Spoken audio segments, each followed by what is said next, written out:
Welcome back to the ChessGoals YouTube channel. In this video, we have a little different setting. I'm recording it from the car. And today I wanted to talk about something that a viewer wrote an email about. It's chess psychology and how to handle a loss in chess. This is something that I have struggled with personally myself. I set high expectations for myself in games. I feel that maybe I deserve a certain result, and I put a lot of pressure on myself to always find the best moves. And if I make mistakes or get into bad positions, my natural instincts in the past have been to get upset. And that also carries over to when the game ends. Maybe if you have a bad result, like a loss or a draw where you think you should have won, it's easy to think like, oh, I just made one really bad mistake. I just made a stupid blunder. I'm not going to make that same mistake again. And just kind of push the game off as just a bad mistake. Can't learn anything from it. But I think the healthy thing to do is to try to figure out, can I learn from my mistakes?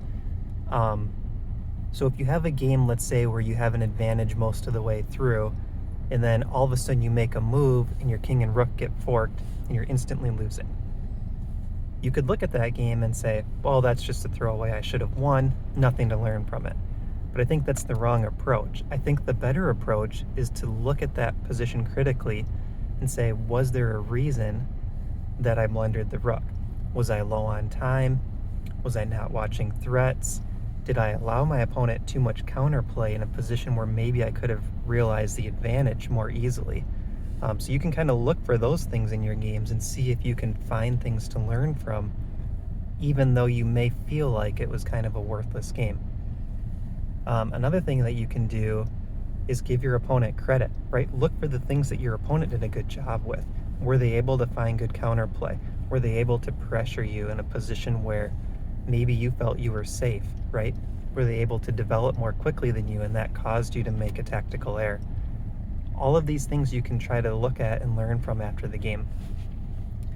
Another thing you can do during the games, if you find yourself getting upset, try to learn from it. And this will take time. It's not something that'll happen overnight.